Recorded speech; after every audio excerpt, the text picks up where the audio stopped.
السلام علیکم دوستوں نویان ارطغرل غازی سیریل کے ان کریکٹر میں سے ایک کریکٹر ہے جو سب سے زیادہ مشہور ہوئے۔ آج کی اس ویڈیو میں ہم جانیں گے کہ آخر نویان کون تھا۔ کیا واقعی ارطغرل کے دور میں کوئی ایسا نویان تھا جو ارطغرل غازی اور ان کے سپاہیوں پر اور خاص کر ان کے قبیلے پر قہر بن کر ٹوٹا تھا؟ کئی قبیلے کے بڑے بڑے بہادر لوگ بھی اس نویان کا مقابلہ نہیں کر سکے تھے، اور ساتھ ہی ہم یہ بھی جانیں گے کہ آخر بہت سے لوگ یہ جو دعویٰ کرتے ہیں کہ نویان بعد میں مسلمان ہو گیا اور اس نے اسلام قبول کر لیا تھا، تو کیا واقعی یہ سچ بات ہے یا پھر صرف ایک جھوٹ ہے؟ آج کی اس ویڈیو میں ہم منگول کمانڈر نویان کی ہسٹری سے ریلیٹڈ بہت ساری باتیں جاننے والے ہیں۔ اس بات میں تو کوئی بھی شک نہیں ہے کہ جو نویان ہے وہ بالکل ایک اصلی کردار ہے، یعنی یقینی طور پر ارطغرل دور میں منگولوں کا ایک ایسا کمانڈر موجود تھا جس نے کئی قبیلے کو بہت بری طرح سے تہس نہس کر دیا، لیکن ساتھ ہی ساتھ کو یہ جان لینا بھی ضروری ہے ارطغرل غازی میں دیکھا گیا نویان ایک بہادر جنگجو اور ہوشیار کمانڈر تو تھا، ساتھ ہی وہ ایک ظالم اور حیوان قسم کا انسان تھا۔ اس کے اندر ذرا برابر بھی رحم نام کی کوئی چیز موجود نہیں ہوا کرتی تھی۔ وہ بچوں، بوڑھوں، عورتوں کو بھی نہیں بخشا کرتا تھا۔ اس کی حیوانیت کا تو یہ بھی عالم تھا کہ وہ اپنے ہی سپاہیوں کا خون پی جایا کرتا تھا، اور چھوٹی موٹی باتوں پر بھی ناراض ہو کر اپنے ہی سپاہیوں کو قتل کر دیا کرتا تھا۔ دوستوں کہا جاتا ہے کہ نویان کو منگولوں کی فوج میں جو ایک بڑے کمانڈر کا عہدہ ملا وہ اسے وراثت میں ملا تھا، کیونکہ اس کے والد بھی منگولوں کی فوج میں ایک بڑے کمانڈر کے عہدے پر فائز تھے۔ نویان کو چنگیز خان کے بیٹے اکتائ خان کا بڑا ہی قریبی سمجھایا جاتا تھا، اور یہی وجہ تھی کہ کوئی بھی منگول فوج میں ایسا نہیں تھا جو نویان سے ٹکرانے کی جرت کرتا۔ چنگیز خان کے بیٹے اکتائ خان نے ہی نویان کو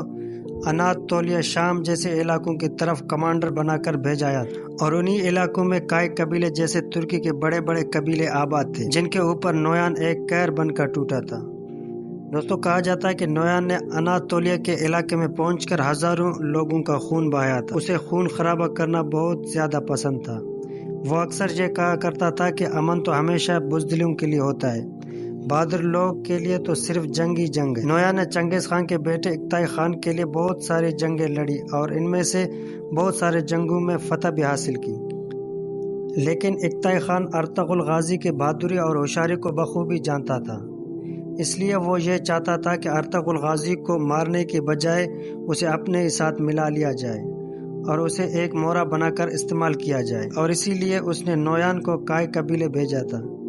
جیسا کہ ہم نے ارطغرل غازی سیریل میں بھی دیکھا ہے۔ لیکن نویان کے ہزاروں ظلم و ستم کرنے کے باوجود بھی ارطغرل غازی اس بات پر راضی نہیں ہوا۔ کہا جاتا ہے کہ جب نویان اپنی چال بازیوں میں کامیاب نہیں ہوا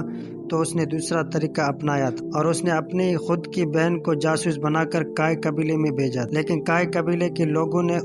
اس کی بہن کو بھی پکڑ لیا اور جاسوسی کے جرم میں قتل کر دیا تھا۔ ویسے تو تاریخ میں کہیں پر بھی کوئی ایسی چیز نہیں ملتی جس سے یہ ثابت ہو سکے کہ نویان مسلمان ہوا تھا، لیکن کچھ لوگوں کے دماغ میں اس سے مسلمان ہونے اور نہ ہونے کا شک اس کے موت کو لے کر ہوا، کیونکہ تاریخ میں آتا ہے کہ چنگیز خان کے پوتے یعنی ہلاکو خان نے نویان کو شام اور عراق میں مسلسل ہارنے کی وجہ سے قتل کیا تھا، اور نویان کو قتل کرنے کی جو سب سے بڑی وجہ تھی وہ یہ تھی کہ ہلاکو خان کو یہ شک ہو گیا تھا کہ نویان عباسی سلطنت جو کہ ایک مسلم تھی اس سے اندرونی طور پر مل چکا ہے، اور اسی وجہ سے یہ جان بوجھ کر منگولوں کی فوج کو ناکام کر رہا ہے۔ ہلاکو خان کا نویان کے اوپر شک کرنا کہ کہیں وہ مسلمانوں کا جاسوس تو نہیں بن گیا ہے، یہی بات کچھ ہسٹورین کے دماغ میں یہ شک ڈالتی ہے کہ کہیں ایسا تو نہیں کہ نویان مسلمان بھی ہو گیا ہو، لیکن فی الحال تاریخ اس بارے میں خاموش ہے، اسی لیے صاف طور پر کچھ نہیں کہا جا سکتا۔ تو دوستوں فی الحال آج کی اپنی ویڈیو کا ہم یہی اختتام کرتے ہیں۔ دوستوں مزید اس طرح کے ویڈیوز کے لیے ہمیں سبسکرائب ضرور کیجیے اور اپنا بہت خیال رکھیے، تب تک کے لیے اللہ حافظ۔